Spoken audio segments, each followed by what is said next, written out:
Alors, alléluia. Merci Kembo na Yesu, bolingo na Nzambe ezala munene na esika nyoso mokili ezali toko likambo ya Yesu ekotambula partout esika mokili ezali. Dans les 4 coins du monde, Jésus alobi, le royaume de Dieu va propager la bonne nouvelle jusqu'à toute l'extrémité de la terre. Et la fin du temps viendra. Nous sommes dans le royaume de Dieu. C'est le moment du royaume de Dieu. Le royaume de Dieu est parmi vous et avec vous. Le royaume de Dieu est venu pour couvrir le royaume de David.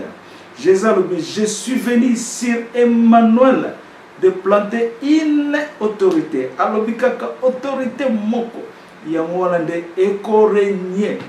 Autorité wana eye na église na ye. Autorité wana aye na bolingo ya Nzambe. Autorité wana eye ko restaurer oyo nyonso Nzambe alobaki avant la fin des temps. Autorité wana eye ko enlever peuple bien-aimé na ye pour Yesu alobi na ko bimela bino lokola muyibi boko yeba te. Mais na bolingo ya Nzambe azolobela batu na bana mike bakoko Nzamba lobi na Joël na 2:28 na tango ya suka na ko prophétiser na bakoko na bana na bino. Donc tokomi na tango ya suka elobi na Abakuku na 2:14 alobi liloba ya Nzambe ekotonda mokili mobimba lokola ebale et couvrir toute la terre.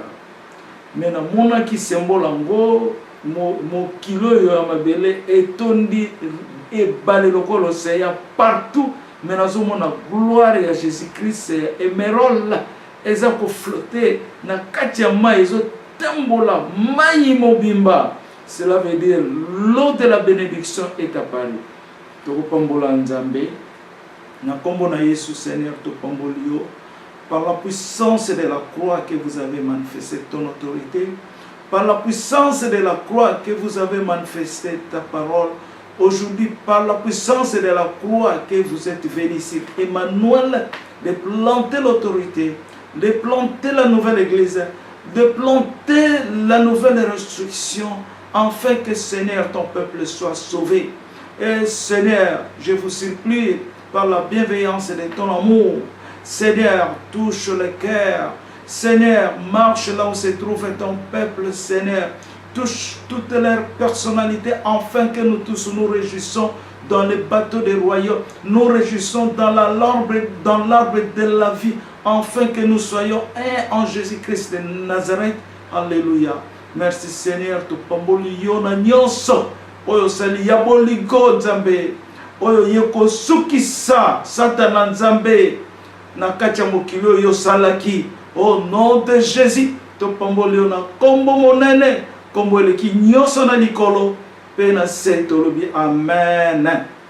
Ok, lelo message ya lelo ezali révélation monene, toza toujours kokende ndenge Seigneur azo mema biso.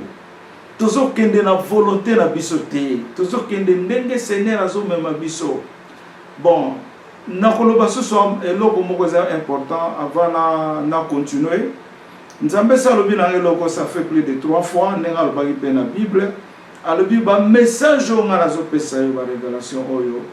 Ko kende ko pesa yango na barasi mususu te. Kaka na bana ya Israël.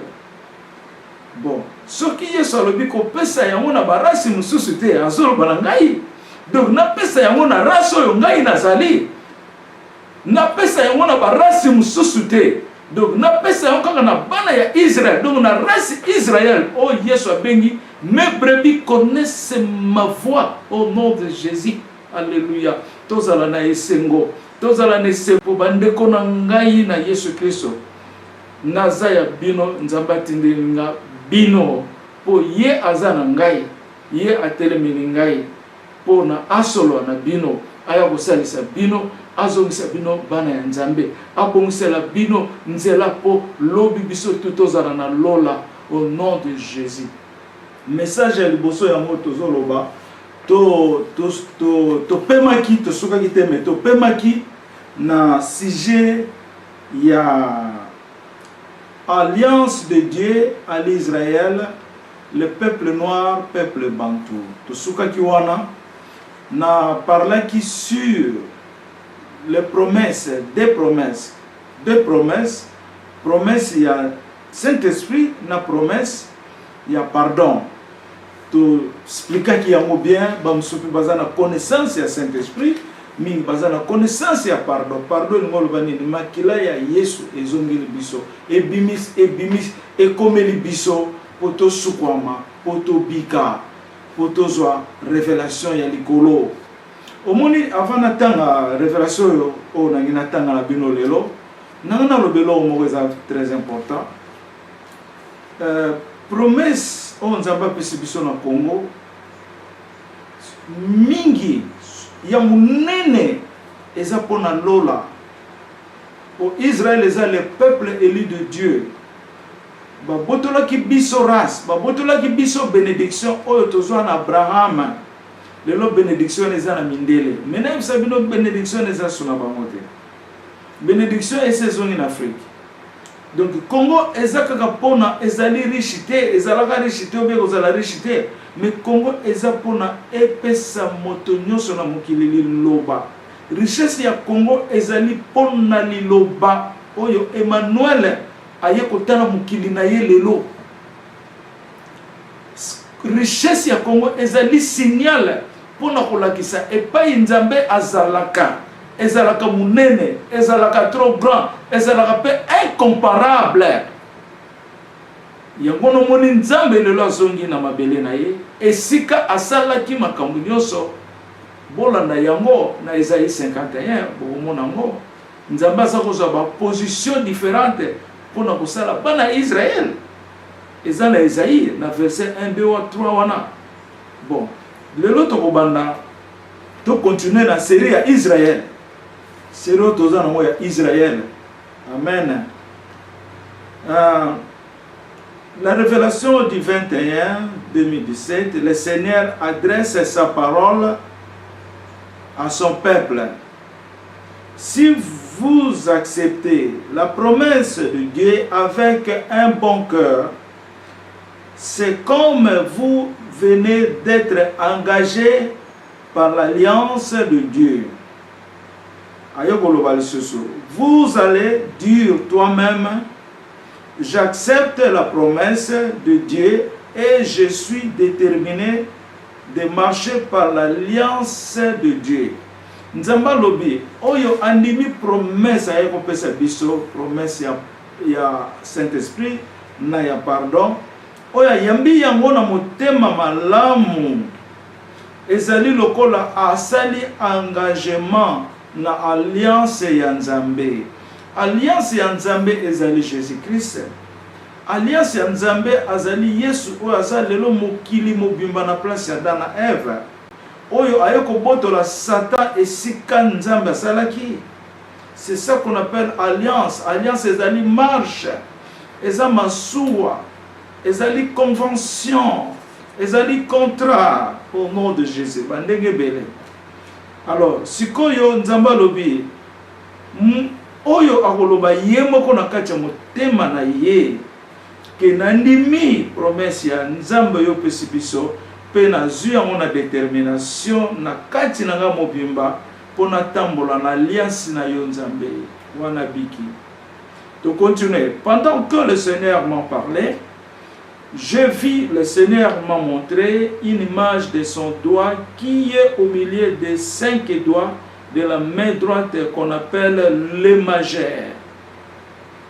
Le Seigneur te scelle une bague spirituelle dans le doigt appelé majeur pour montrer que vous êtes dans la bienveillance de son alliance et vous êtes choisi d'être dans le bateau d'enlèvement pour la fin du temps. Alléluia. Nako expliquer tangu Nzamba solo bananga likambo yo ya ko accepter promesse na ye. Promesse a moto ye biango ezali bolingo ya Nzambe par la puissance du Saint-Esprit et par le pardon de Jésus. C'est ça la promesse. Bon, tokende poto so taming te po makambo za eza mwa mingi lelo. Alors sikoyo Nzamba lobi tanga solo bananga azoloba na likambo promesse oyo ayo kolakisa nga musapi na ye atie loboko na ye boye ndenge nazolakisa bino oyo o bazobenga le majeur ezali na donc tozalaka na 5 doigts mais oyo eza na katikati ya mulai wana babe yango le majeur nzambe alobi oyo ndimi yango asele ye bague d'alliance spirituelle bague d'alliance na musapi oyo comme azali oyo nzambe asele ye que azali ya ye na kati ya enlèvement spirituel pour enlèvement ça le spirituel ozomona alors na pambola ki nzambe na ndenga lobi et vous êtes choisi d'être dans les bateaux d'enlèvement pour la fin du temps omoni sikoyo yangona na lobi awa mes frères et sœurs ceux qui acceptent le serment de Dieu pour sa nouvelle alliance seront sauvés. Nous courons par les chronos de Dieu afin d'accomplir sa promesse avant la fin du temps. C'est comme à l'époque. C'est comme à l'époque que Dieu a sauvé Lot et sa famille, mais la femme de Lot n'a pas accepté l'ordre de Dieu par laquelle elle était devenue statue. Et dans la Genèse 19, 26. Et puis, ça sont dans Luc 17 et 32. Donc, Moutoyo a accepté la promesse, a accepté bolingo ya Nzambe akota na bienveillance na ye. Natangi ndenge mwasi ya Lot a accepté. Andimaki promesse wana te a refusé qui ordre ya Nzambe. Ce n'était qu'un ordre que Nzambe, Dieu a envoyé ces deux anges pour sauver la famille de Lot. Et c'est là qui ordre Nzambe zakota la chrono na ye. C'est comme aujourd'hui, Dieu voit aussi le chrono. Nzambe zakota la chrono na ye. Azota la temps, azota la mitema na biso ndenge zo kanisa na ndenge zo loba. Ayebi yango nyoso bokoki pe kosambela. Eza na ba verset na Bible. Toleki wana.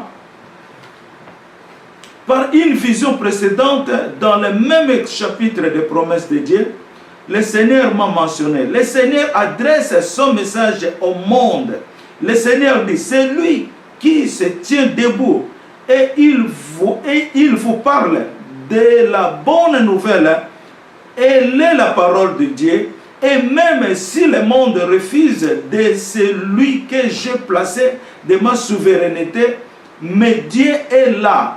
Et je leur répondrai comme j'ai répondu à l'époque de Moïse par la famille de David. Awa Nzambe a rappelé ngana motema na ngana lobali kamboyo.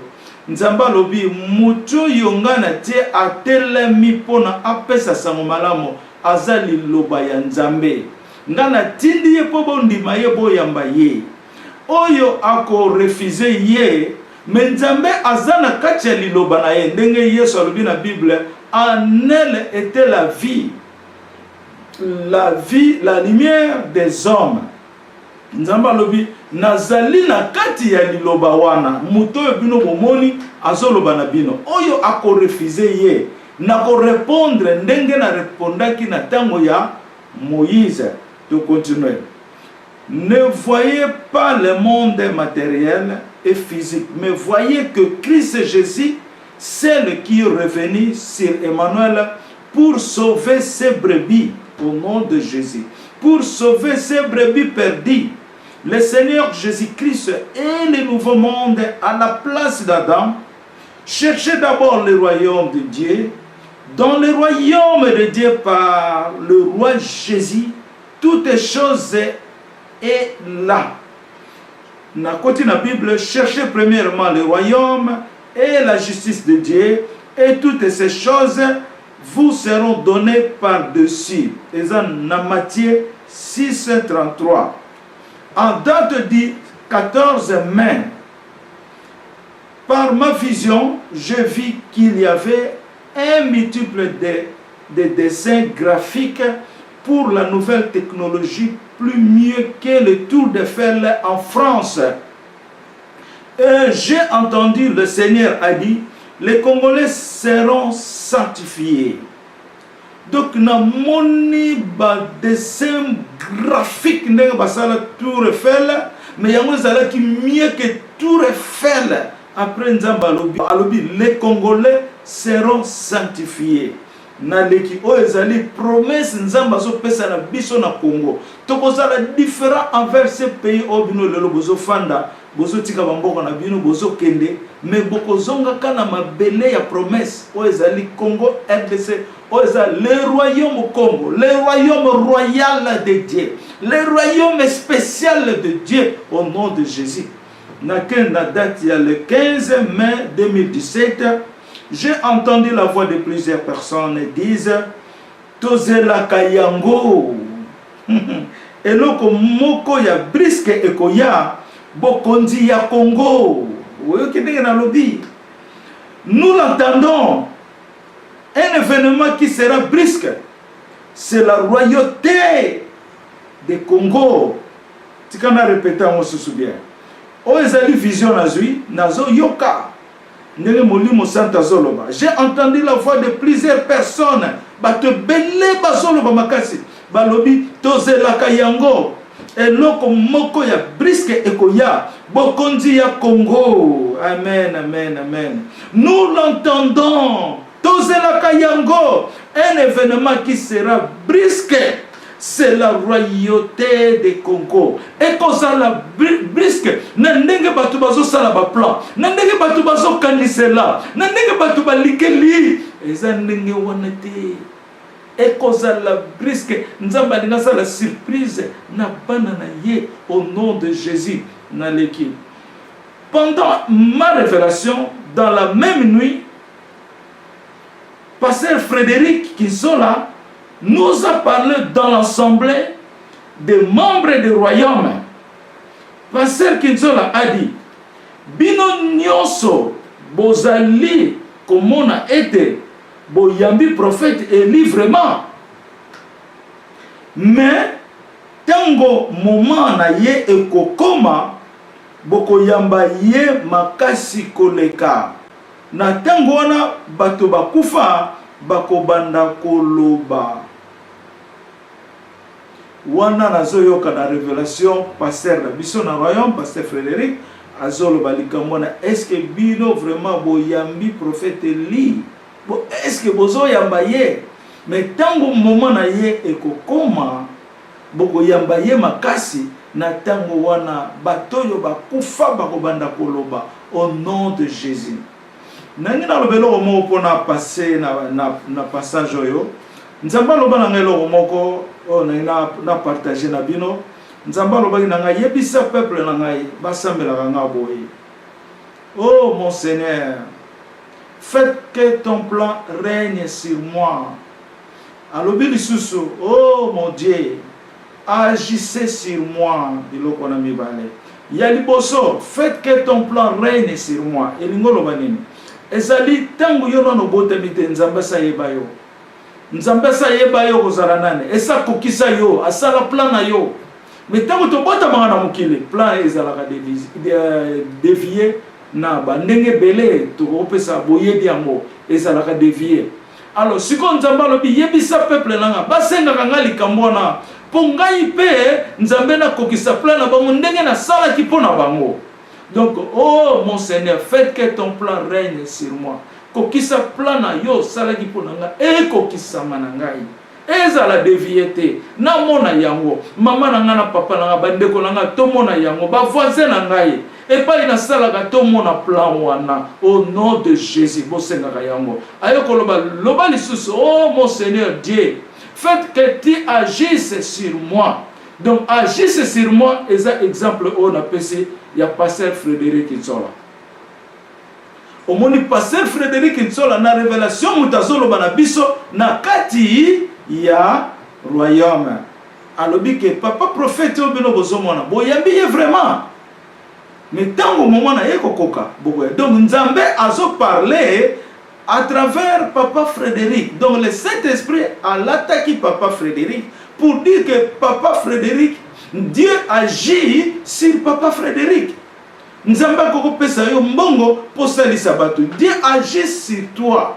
Nzamba akoko sali so peso makasi pour défendre batu ba eba bundisa bino yo sikoyo o défendre nenga atinda ki Samson pour na défendre peuple Israël na makasi wana. Nzamba zalaki ko agir. Yango na lobi prier que j'agisse sur toi. wana na pesi secret ya prière au nom de Jésus. Naleki Nzambe alobi moto yo ayambi liloba na ngai Nzambe, ngai nakoyamba ye.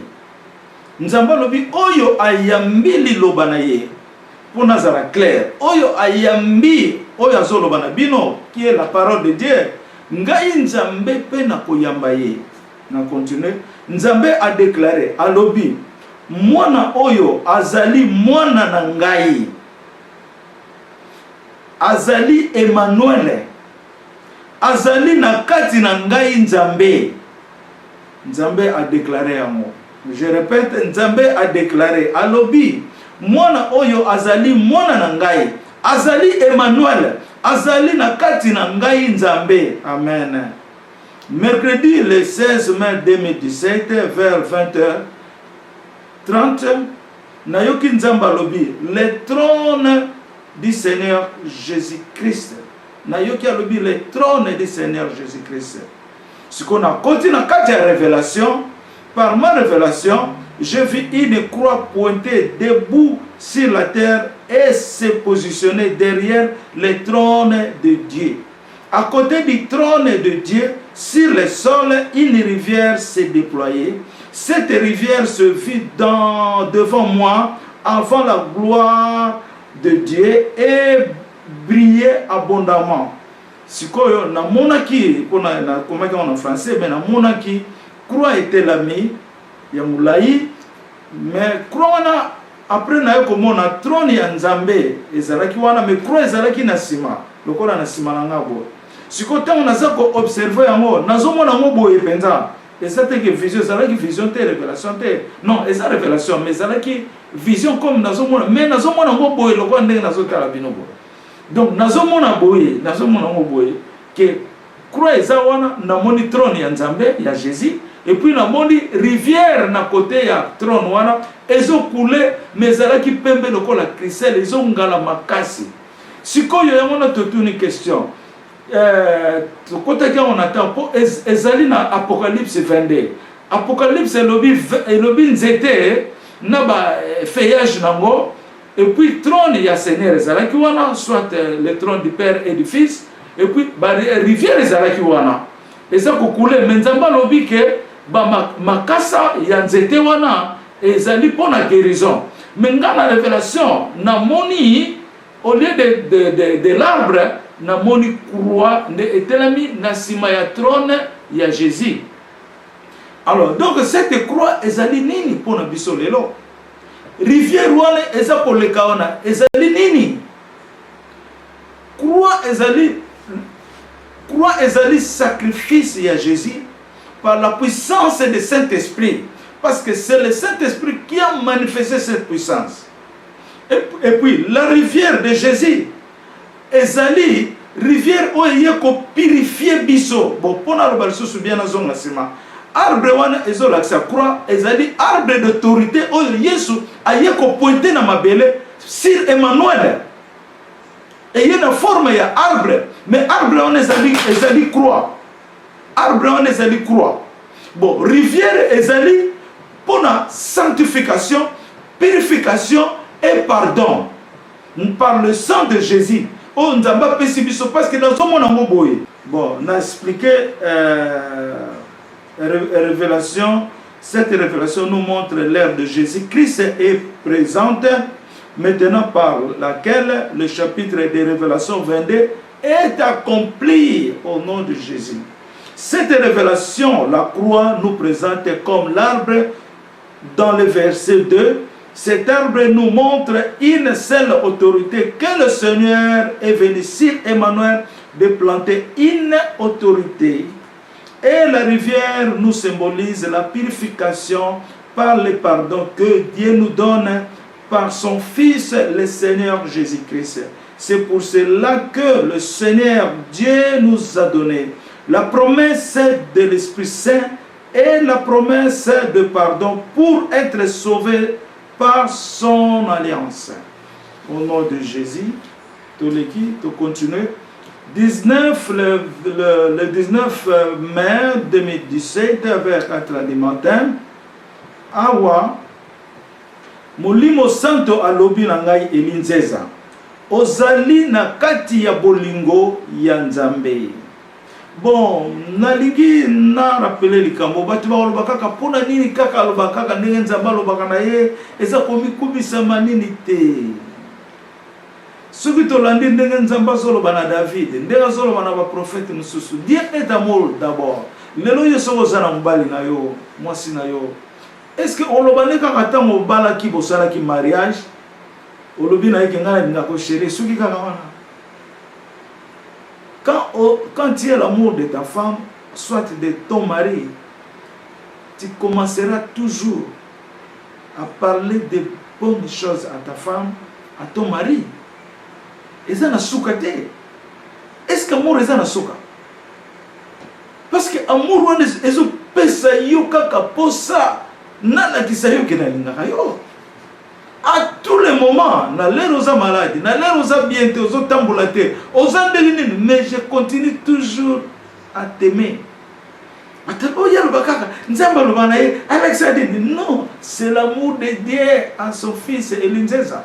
Et ça bolingo. Et puis, et ça kakana ngaïté, mais bolingo ane ça na Congo. Parce que Nzamba tindinga pona Congo. Toye baka yango. Nzamba tindinga pona hotela ka mukile na zongite. Mais Nzamba tindinga pona Congo. Yamona lobi yebisa bango. Soki yo mimoni saka na bango, olobaka na bango po ozana promesse. Soki ozalaki na promesse do bako yoka yote, j'étais loin dans les musulmans. Alors, to continuer à lobby. Elle est la pierre qui est située au centre dans le cœur de Dieu. Elinzeza est la pierre qui est située au centre dans le cœur de Dieu. Alobi, Molimo Santo alobi, Nzambe ati yo na kati ya motema na ye. Oyo Jésus Christ alobaki na biso. Yesu aza o biso tokolinga mingi. Tala ndenga tie yo na kati ya motema ya Nzambe.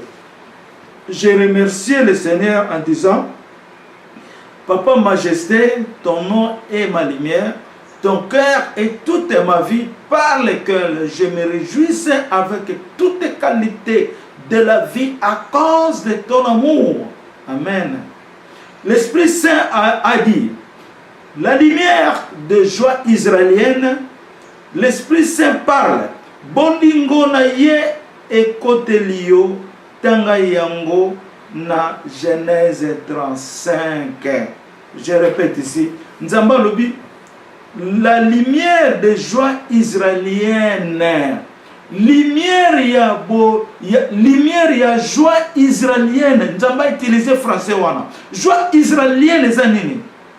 Ko sepela joie ezanini esingo. Ire, bonheur, joie ezelo kaka mbongo boyete. Esengo na kata famille na yo bozana esengo. Bozo sepela, bolamuki bo sambeli, boke bolie o bake misala, avant bolala bo sambeli, na kati l'église bozo yemba, tozo bina na bandaku, c'est la joie. Muto azana malade azana na joie te, azana joie na kati mutema na ye po azomona nzoto na ete, mais azomona joie po azana Christ, ata azana position nini. Mais joie na yeza na kati na ye po ayebi Christ, azana Christ po azana lola kombo na ye et comment na likolo au nom de Jésus. Si kon Nzamba lobi l'Esprit Saint parle, bolingo na ye ekoteli yo. Tanga yango na Genèse 35. Alobi bolingo ya Nzambe ekoteli yo. Tanga bolingo wana na Genèse 35. Mbala moko na zu Bible na ngai. Directement, j'ai ouvert ma Bible pour lire le chapitre de Genèse 35. Mais autant que les premiers 4 versets, le reste c'est beau temps pour comprendre. Bolingo ya Nzambe. Oye koti na oye ngana zana kacha bolingo na ye. A pesinga ngo na Genèse 35. Donc beaucoup de réponse. Au nom de Jésus.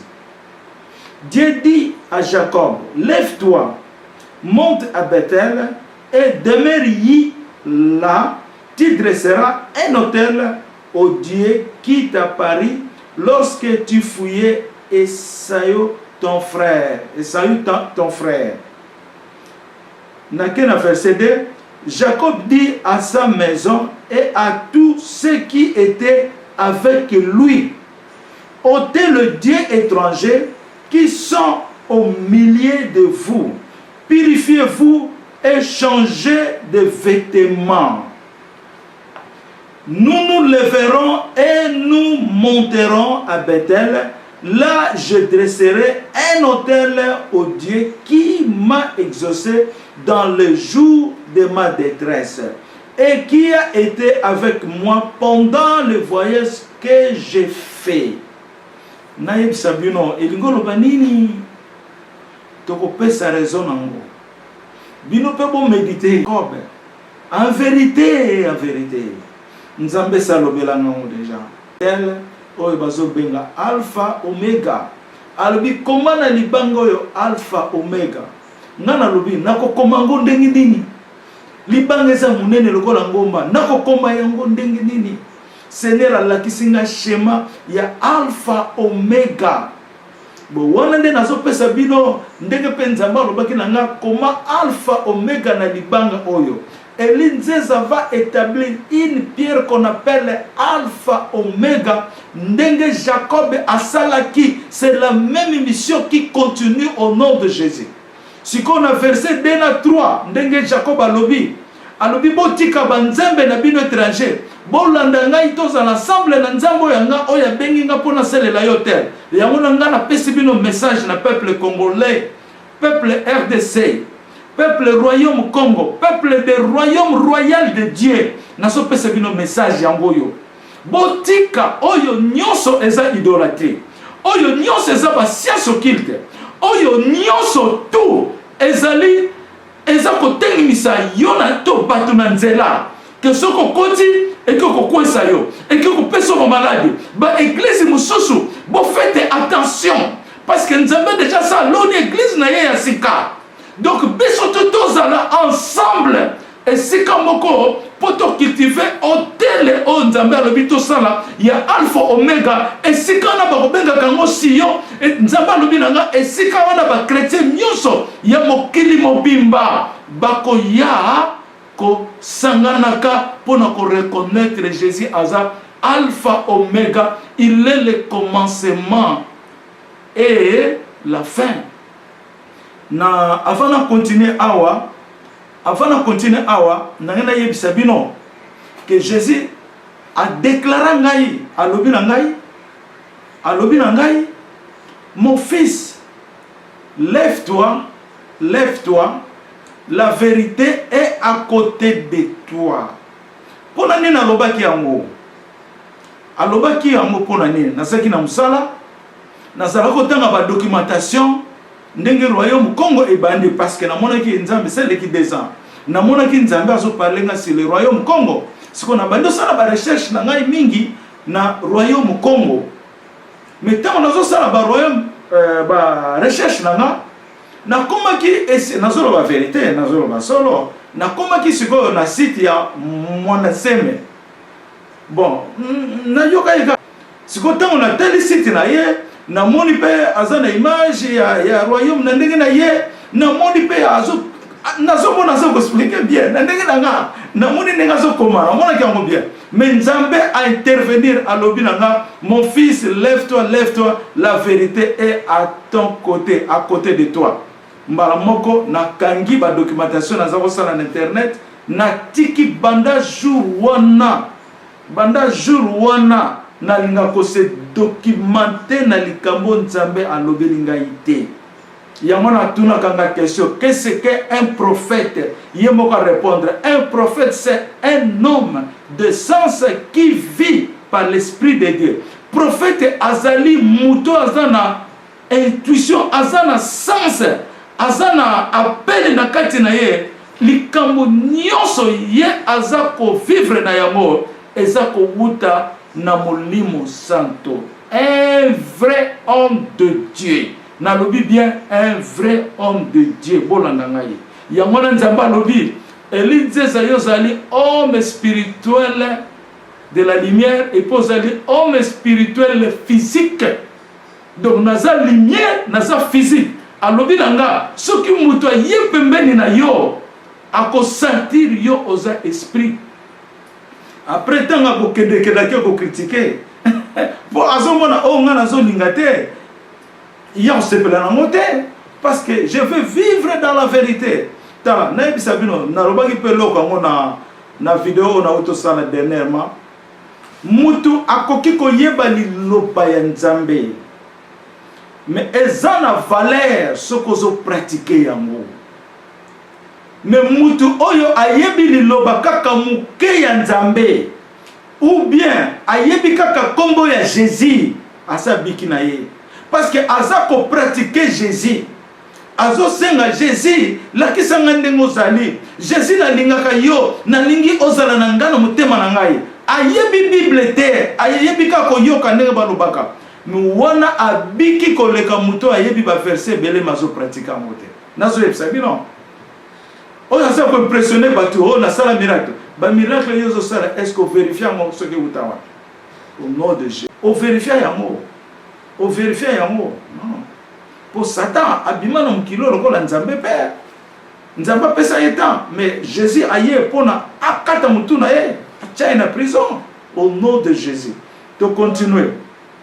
Alors tant on attend Genèse on a nyonso na pesibino ndenge verset 1 2 3 pour on attend comme même na 4 mais pour temps nde yango monique Nzambe abandi ko parler sur l'Israël le fondement ya Israël par Jacob au nom de Jésus. Siko toyoka ndenge Nzambe azako loba sikoyo.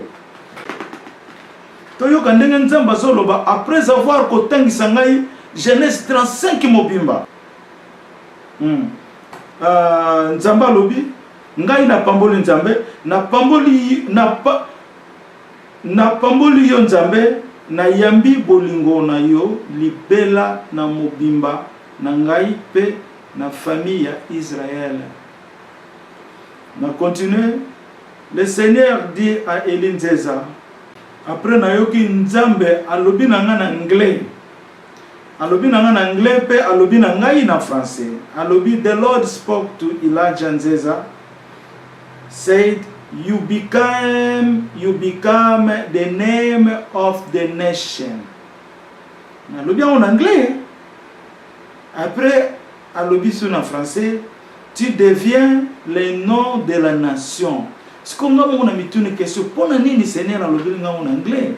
Alors j'ai eu la réponse directement. Parce que la nation israélienne vit partout dans le monde. Mais le Seigneur Jésus-Christ est venu pour récupérer cette nation, pour qu'il soit une nation spéciale, exceptionnelle de Dieu avant la fin du temps. Et d'autres nations aussi seront sauvées à cause du sang de Jésus. Mais d'abord, il est venu sauver l'Israël et sa nation. C'est pour cela que Dieu a parlé ça en anglais, afin que toute personne y entende, comprend que l'Inzès porte le nom de la nation israélienne, au nom de Jésus. Parce qu'il m'avait dit que la joie israélienne, et puis, alobi bolingo na yena ngai ezali na Genèse 35. To tangi yango. Alors, na continue. Ega, wana se na explica kibino. Et puis, Nzambe, alobaki nanga lisusu. Tango aza kopesa nga ba ordre wana tango aza kotanga biloko wana ba mwana seme. Makambo nyonso zo legalelo, je connaissais ça des ans avant. Que biloko ekoya bezakaka mopepe ezoleka ozomona nayeba kango après Seigneur alobaki nanga lisusu alobi bo yes alobi moi Jésus je suis le commencement et la fin je te préside toi Élie Nzeza apesi autorité o ezaba 2 ans avant ozomona nde yango no monike Nzamba alobi mutu mususu afandi na ye boye batu bakipaka yete mais azali alliance ya Nzambe. Na continuer, l'Esprit Saint a dit, le chapitre l'Esprit Saint a dit les chapitres qui conviennent pour la parole de Dieu. C'est Jean 14, 1, 15. Alobi nanga makambo ya yebisinga ba chapitre o eza ko convenir na yango eza na chapitre ya Jean 14 na Jean 15. Tutangaki yango na royaume biso tutangaki yango landaki ba jour poto maîtriser yango pardon. Donc tozako tanga yango kaka poto mona kuna na chapitre 14 Seigneur a parlé likambo ya Israël. Na chapitre 15 a parlé ndenge Jésus azali veine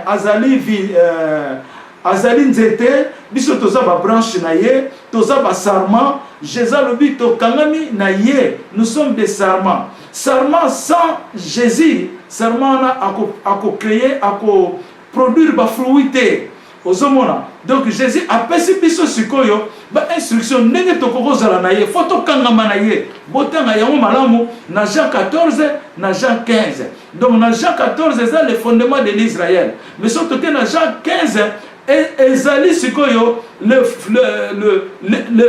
bonheur, l'opportunité. Jésus-Christ qui est Dieu, Jésus-Christ qui est notre vie. Donc en elle était la vie, la lumière des hommes. Jésus-Christ est notre lumière, est notre vie. Nous vivons à cause de lui. Tozali pona ye, po soki muta lobi kenga aza ye moko pona ye moko.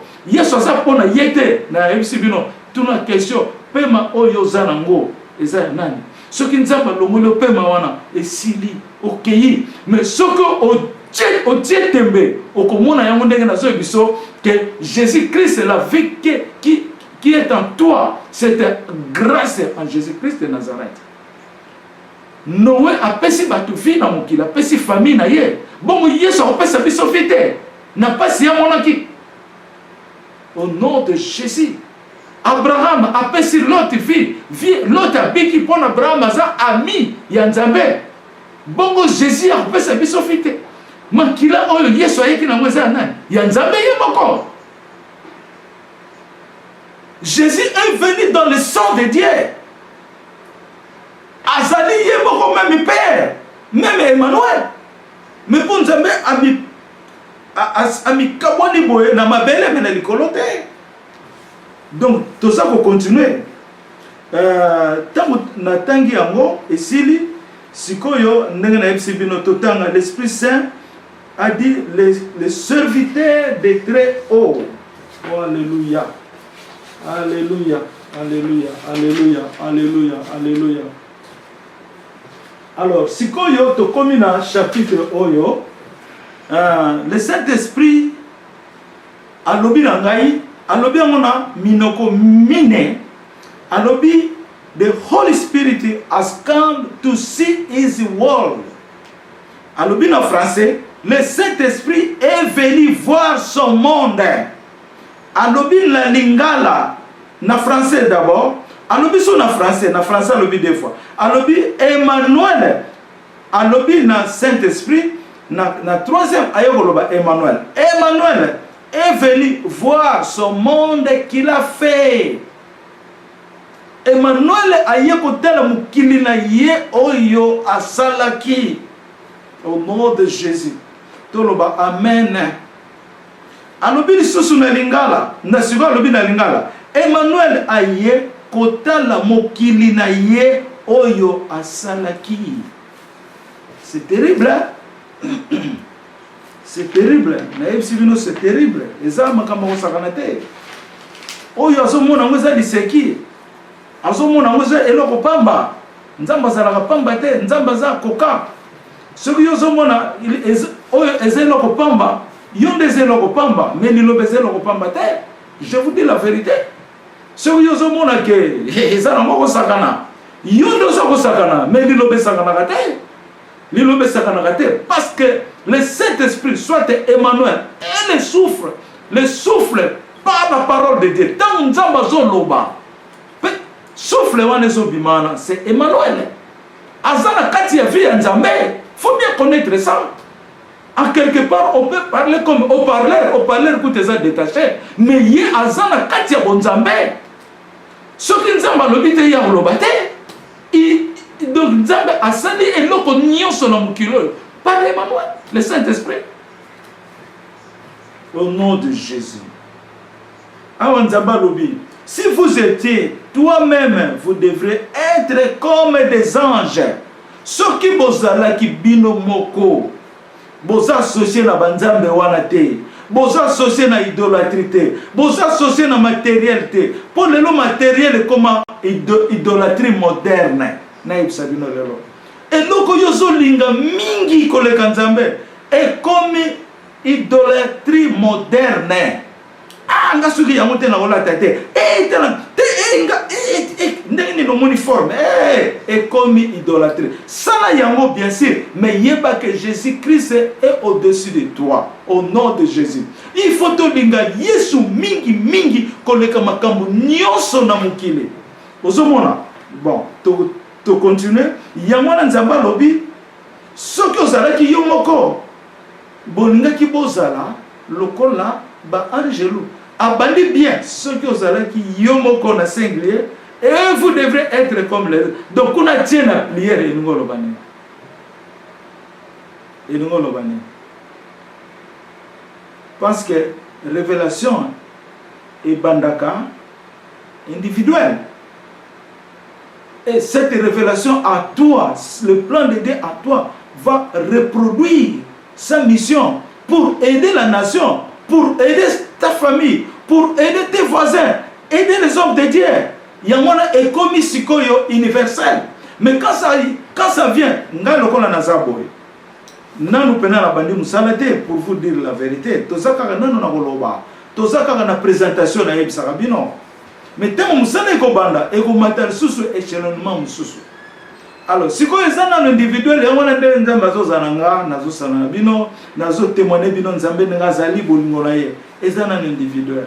Et zali universel net nzamba autour na papa Frédéric qui alobaki na sous na missionnaire Jean-Marie, même chose. Bino bozomo na prophète Elinzeza boye. Biso tout ozana kati na ye. Batu mukili eyebi prophète Elinzeza te. Bo yebi ete. Loboko na yeza na livre na kati o nzamba tindi. Mais tozo yeba ete. Ozomona. Donc nzambe a utilisé qui papa Jean-Marie. Ozomona pona alobela biso mais par révélation. Donc nzambe agissait qui sur lui comme a agi au papa pasteur Frédéric Nsola. Ozomona. Alors, eloko na ngena loba yango yo. Eloko na ngena loba yango yo. Nzambe a mentionné eloko yo tolingaki kokoma lokola ba angelo. Na lobaki vidéo moko je ne sais pas ce que na komaki yango ou bien na lobaki na munoko. Na lobaki ke Nzamba lobi le Congo c'est un pays de constitution comme son ange. Nzamba lobi Congo ezali mboka oyo ya mibeko lokola ange luna parce que un ange vit par la loi de Dieu. Un ange ne déborde pas. Un ange est fidèle à Dieu. Il accomplit ce que Dieu nous dit. Il part à Kendeke Sika Nzamba zotinda ye. C'est ça que Congo siko Nzamba zo monango na forme ya ange loup. Pourquoi la forme ya ange loup? Parce que ange loup azali volant. Angelo za lokola ndeka kende na mupepe. Donc biso toko kende toko tambola na mupepe. Lokola ba angelo ba kuta likolo ba kitina se au nom de Jésus-Christ de Nazareth. Alléluia na pomboli nzambe. Na liloba ya munene oya sako komisa Congo lokola angelo au nom de Jésus. Au nom de Jésus to yamba yango. Au nom de Jésus to bika. Au nom puissant de Jésus-Christ de Nazareth. Alléluia. Merci Seigneur, merci Seigneur. Et puis nzamba lobi ezali qualité ya missionnaire mais bato bazali ko comprendre yango te au nom de Jésus. L'ange c'est la qualité des missionnaires. Un ange c'est la qualité ya kozala missionnaire mais bato bazali ko comprendre yango te. Bato bazali ko kotaka na ba pensée na bango. Un homme de Dieu ne peut pas vivre à son propre pensée. Il doit vivre par la pensée du Christ au nom de Jésus. Nake na le 29 mai vers 6h17 bokondi na yo ekomona na bientôt. Nzamba lobi bokondi na yo eli ekomona bientôt. Bokonzi oyo wuti na likolo. Eza bokonzi ya sete. Eza bokonzi batu ba punangate. Eza bokonzi batu basalela ngate pona koma bokonzi. Mezali bokonzi ponama na likolo. Nzamba lobi bokonzi bokonzi wana bientôt eko faire vivre sur la chair au nom de Jésus. Sikoyo ngai na répondre nzambe na lobi elongi na ngai ekokoma na ambassade parce que so okomi bokonzi elongi nini komona eza elongi na yo ambassade to bazokende elongi na eza kona. Ça c'est la révélation eza utana mutema na ngate soki yo tiango tembe o tembe na oya azalaka na ngai oya asololaka na nga Jésus Christ de Nazareth. Ozomona. Alléluia, alléluia, alléluia, alléluia, alléluia. Na continuer. Le Seigneur est qui mercredi le 31 mai 2017 vers 14h42 p.m. Le Seigneur a dit pour la révélation de l'Israël. Seigneur a lobby. Totambusa message oyo na esika yaba israélien kaka. C'est ça que je vous ai parlé en avant. Totambusa message oyo na esika peuple congolais azali. Yangono moni ke moito solo atana bandele barasi mususu ezate. Na ebisi me ba passer na biso. Soki l'église na yo, oyebi ke étranger baza mingi.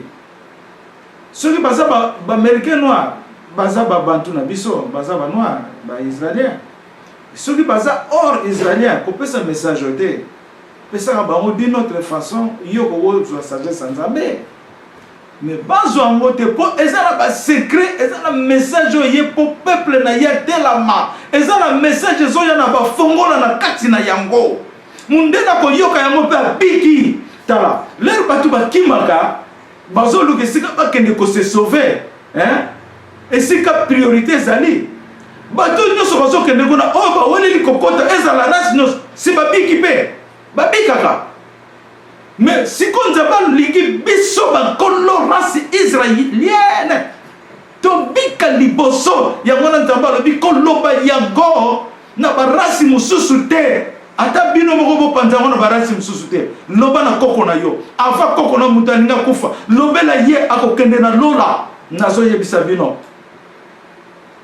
Congo ezali nanu vide nanu esalite ata bozo mona ba étranger bazo kende kuna nanu Congo esali musala te au nom de Jésus na sengi na nzambe a enseigné biso ndenge moto akobika na fandaki na chambre nanga nazo mona loka oseya ya osala te na ebisi Seigneur enseigner nga ndenge muta obika parce que musala nanga na ye po batu babika. Ça c'est mon travail, mon service, le plan que vous m'avez donné.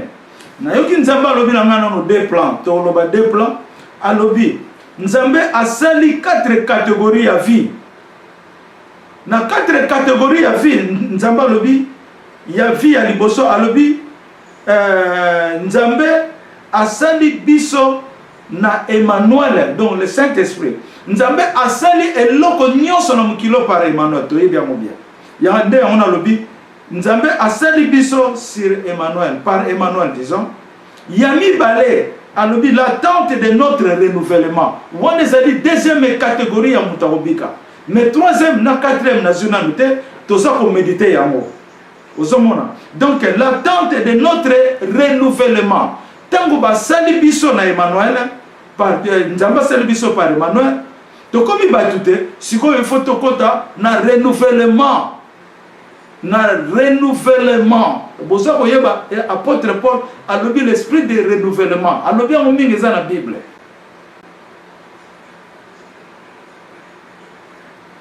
to ke siko yo na makambo etali église